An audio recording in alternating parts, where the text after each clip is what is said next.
तो उस समय अक्सर पेरेंट्स आते थे और ऐसी समस्याएं से मुझसे बोलते थे। लेकिन सिर्फ मेरी आपसे रिक्वेस्ट है, बच्चा पढ़ता नहीं है, ये बिल्कुल नहीं पढ़ता है, दिन भर चिल्लाती रहती हूँ फिर भी नहीं पढ़ता है।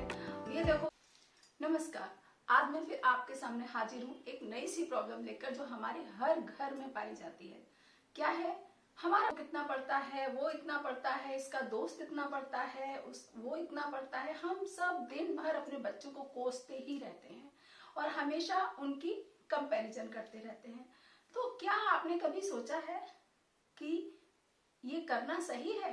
तो दोस्तों, मैं हूं प्रतिभा और मेरे चैनल पर आपका बहुत बहुत स्वागत है। हाँ, आपसे रिक्वेस्ट है कि अगर आपको मेरे वीडियोज पसंद आ रहे हैं, मेरी कोशिश पसंद आ रही है, तो प्लीज मेरे चैनल को सब्सक्राइब कीजिएगा, लाइक कीजिएगा और शेयर भी कीजिएगा। तो चलिए बढ़ते हैं आज की समस्या की तरफ। समस्या ये है भाई कि हर घर में ये प्रॉब्लम है, हमारा बच्चा पढ़ता नहीं है या हमारी बेटी पढ़ती नहीं है। बच्चा किसी भी उम्र का हो, हम पेरेंट्स ये भी भूल जाते हैं कि हमारा बच्चा 11th में पहुंच गया या 12th में पहुंच गया है। चाहे वो छोटा है, किशोर है या बड़ा है, हम यही कहते रहते हैं हमारा बच्चा पढ़ता ही नहीं है। दिन भर घूमता रहता है, दिन भर खेलता रहता है, दिन भर टीवी देखता है। मैं जब टीचिंग कर रही थी तो उस समय अक्सर पेरेंट्स आते थे और ऐसी समस्याएं से मुझसे बोलते थे। लेकिन सिर्फ मेरी आपसे रिक्वेस्ट है कि आप एक बार ये सोच कर देखिए कि आप ये जो कहते हैं, क्या उससे आपके बच्चे पर फर्क पड़ता है? क्या वो अगले दिन से पढ़ना शुरू कर देता है? नहीं ना। अगर आप मेरा वीडियो देख रहे हैं तो 2 मिनट रुकिए और सोचिए कि आपने कितनी बार कहा और कितनी बार उसने उस चीज को फॉलो किया या आपके कहने का उस पर कोई असर पड़ा। नहीं पड़ता ना। मैं भी कर चुकी हूँ, बिल्कुल नहीं पड़ता है। तो आप बोलोगे कि भाई जब नहीं पढ़ रहा है तो यही कहा जाएगा ना कि मत नहीं पढ़ता है, और नहीं पढ़ता है उसका दोस्त पढ़ता है तो यही बोलेंगे ना कि भाई वो पढ़ रहा है, तू नहीं पढ़ रहा है। जी नहीं, बिल्कुल मत कीजिए ऐसा। प्लीज आपसे रिक्वेस्ट है कि इस तरह का बिहेवियर अपने उन छोटे छोटे नौनिहालों के साथ बिल्कुल मत कीजिए, क्योंकि ये इस तरह का हमारा बिहेवियर हमारे बच्चे को बहुत ज्यादा हर्ट करता है। वो अंदर से दुखी हो जाता है। एक बार सोच कर देखिए ना, आपके दोस्त आए हैं और आपका बच्चा आपके बारे में कुछ बोल देता है तो आपको कैसा लगता है? नहीं लगता ना अच्छा। बस उसी तरह से बच्चे को भी हर्ट होता है। हम समझ नहीं पाते हैं, हम पेरेंट्स हैं, हम इस चीज को नहीं समझ पाते हैं, लेकिन बच्चा हर्ट होता है। वो हमसे कह नहीं पाता है लेकिन उसको अंदर अंदर दुख होता है। तो प्लीज सबसे पहले, अब आप बोलोगे तो फिर पढ़ेगा कैसे बच्चा? जब बोलेंगे नहीं तो बोलना तो पड़ेगा। बिल्कुल बोलिए, मगर तरीके से। तो दोस्तों, आपको क्या करना है, आप सिर्फ कुछ बातों का ध्यान रखिए। सबसे पहली बात, किसी के भी सामने बच्चे को पढ़ने के लिए टोकना बिल्कुल बंद कर दीजिए, बिल्कुल भी मत टोकिए। सेकंड थिंग, किसी के साथ भी प्लीज उसका कंपैरिजन मत कीजिए, चाहे आपके घर का ही बड़ा या छोटा बच्चा हो या उसका दोस्त हो या आपका परिचित हो।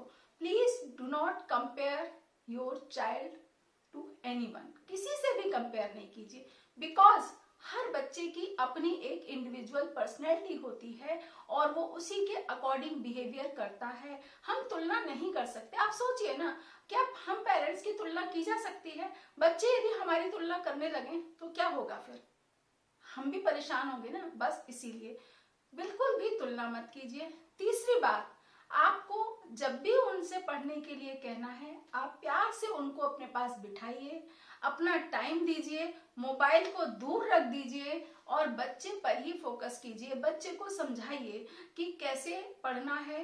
और आप, ये सबसे जरूरी चीज है दोस्तों, कि फाइंड आउट कीजिए कि आखिर अगर वो नहीं पढ़ रहा है तो क्यों नहीं पढ़ना है। मैं अभी बताऊंगी आपको कि कौन कौन से वो कारण है जिससे बच्चा पढ़ने पर फोकस नहीं कर पाता है। तो सबसे पहले आप ये 2 काम करना बिल्कुल बंद कर दीजिए। ना तो उसको किसी के सामने आप उसका रोना रोइए। रोना रो के आप क्या करते हो यार? सिर्फ अपनी भड़ासी तो निकालते हैं आप, और कुछ नहीं करते हैं हम लोग।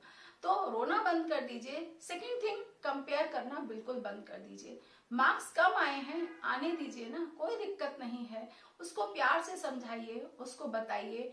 अब आते हैं इस प्रश्न के ऊपर कि हम कैसे, बच्चा हमारा पढ़े कैसे।